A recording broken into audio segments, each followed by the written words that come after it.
Naomi Klein talking about her article and her work. I need to read her more of her books. I know she wrote Disaster Capitalism. Her other book is Doppelganger. I think she has multiple more books than that. But she was on Democracy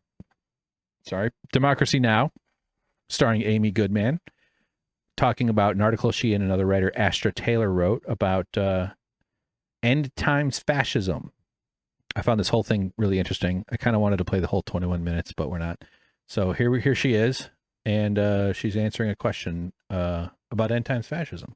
Fascism always is an attempt by the right to resolve a crisis of its own era, right? So in the 1930s, they were attempting to resolve, in Germany, the humiliations of the First World War, the impacts of the Great Depression, and to propose a unity in the face of that, for the in-group.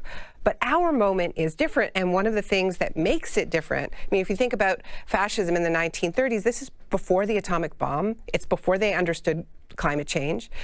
And we are in a moment where our elites, whether they admit it or not, do understand that our economic model, and I've written books about this and talked about it with you in the past, is at war with life on Earth, right? The economic model is at war with life on Earth. I rewound a little bit. Listen to that again. And we are in a moment where our elites, whether they admit it or not, do understand that our economic model, and I've written books about this and talked about it with you in the past, is at war with life on Earth, right? War with life on Earth. I know, and I got to write, maybe that'll be in the title, Planetary Defense. But we have got to assert our power through solidarity and take the planet back from these fucking monsters. It's literal planetary defense. I know I sound a little like Elon Musk. To be a planetary defense, we have to mount a... But it's fucking true. I don't know how we get motivated. Meaning like we're motivated for our selfishness, healthy selfishness. It's good to be okay. It's good to want to survive.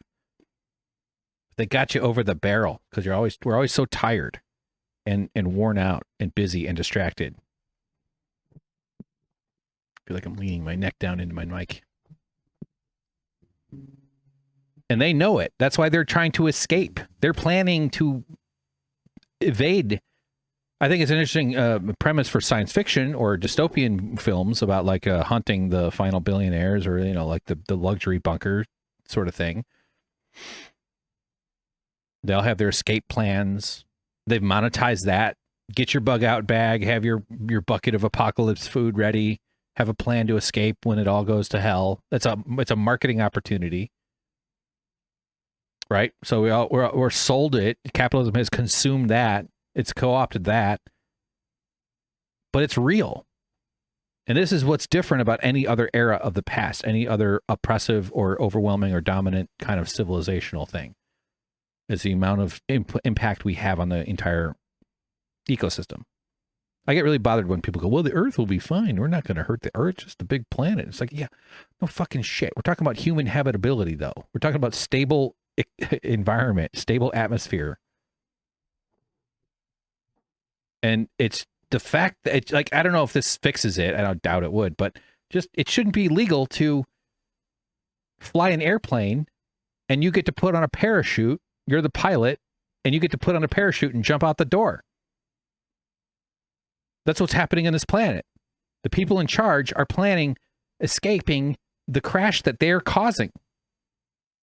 Why is it legal to build luxury survival bunkers? Why is there no limitation on that behavior?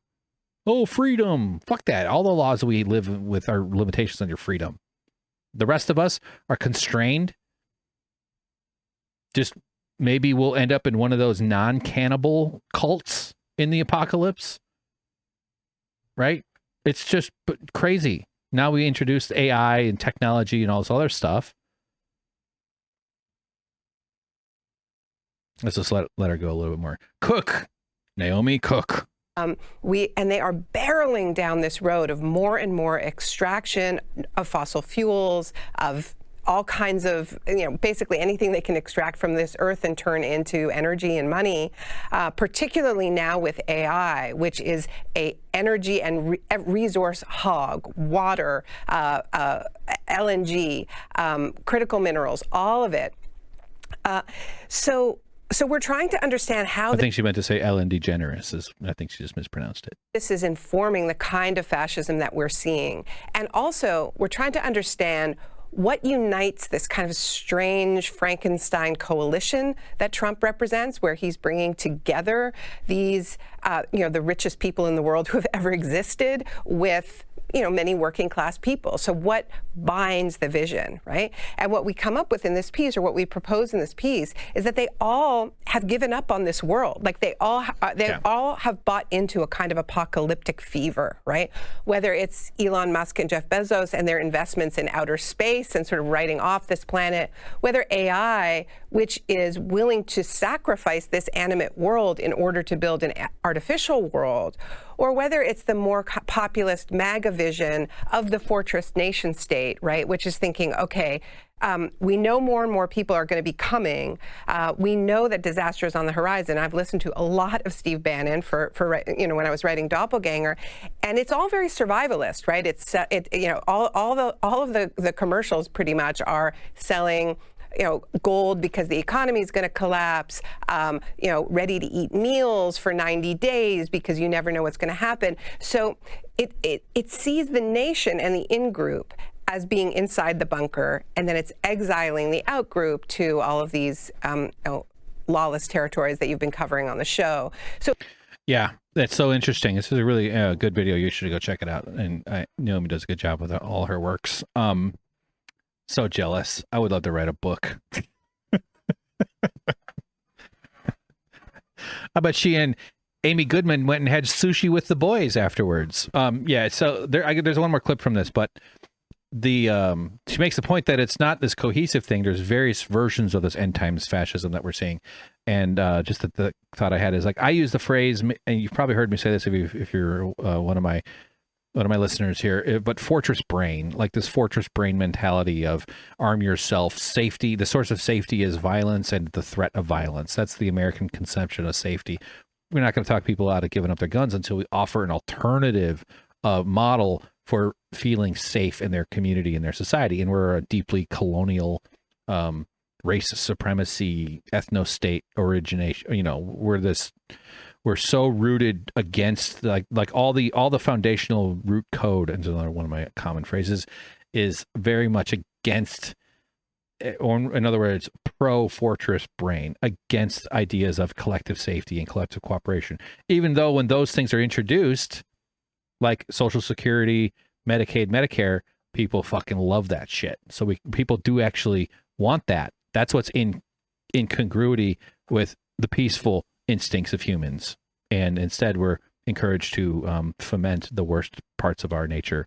And we're seeing so much of that with the world we're in right now. But a little bit more from Naomi.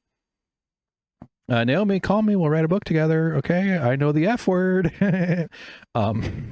What if I was her co-author and all I did was just add like 40 F words scattered throughout like a 200-page book? I don't know why is that funny. I think Amy Goodman gets into a question, but we might be starting with Naomi. Go gadget, Naomi. Does unite them, this whole fortress mentality, is this hatred of immigrants. You have President Trump just saying he doesn't even know, he's not a lawyer, so he doesn't know if he has to uphold the Constitution, he said. Right. I mean, this is what I'm trying to get at about the awareness that we are in an age of consequences, that when you don't act in the face of the climate crisis for decades after when scientists have been warning you, that more and more of the world becomes uninhabitable, and lo and behold, people move to try to find safety in the face of wars, in the face of economic deprivation, and in the face of ecological disasters. And so that fortressing of the nation state, and this is what I think Israel's come to represent, just as a very small nation that is extremely fortressed, right? Whether it's with the high-tech walls, the Iron Dome. Trump says now, I want not an Iron Dome, but a Golden Dome, right? that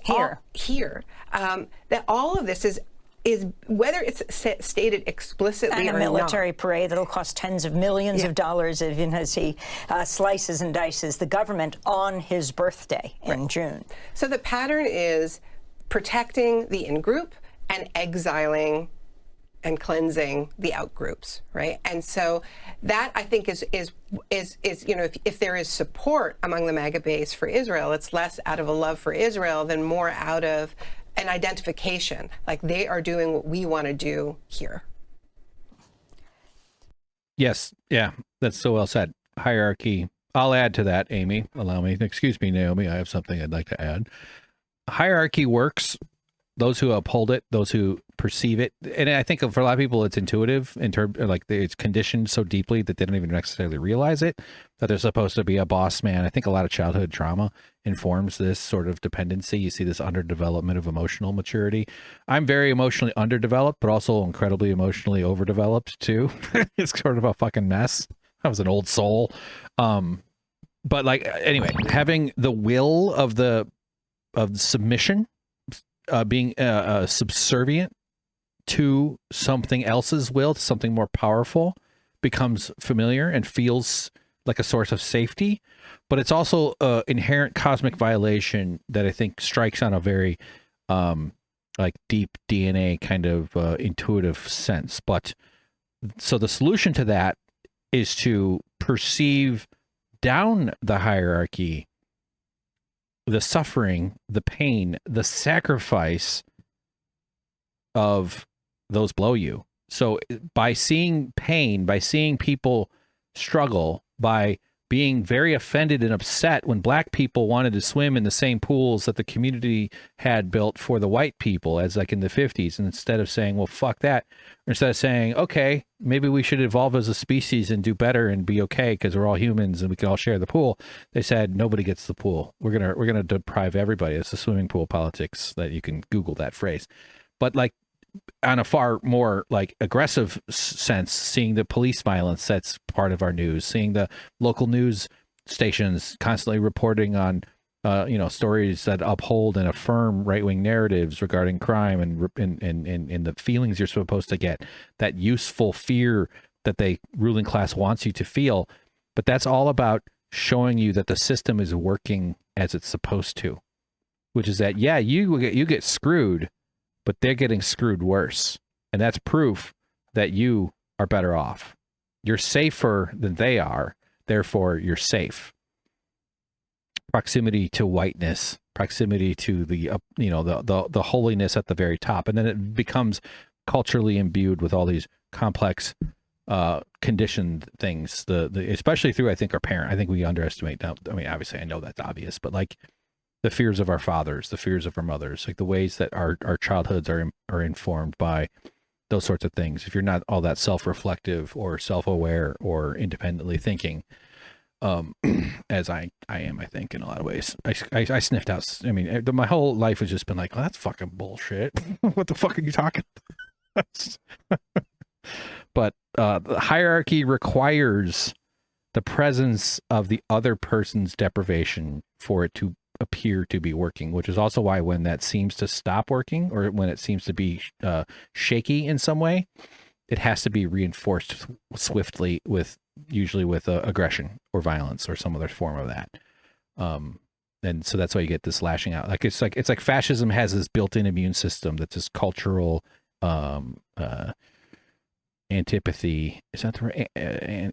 What's the word? Antagonism. It's not that. That's not even quite right. There's some word. I think.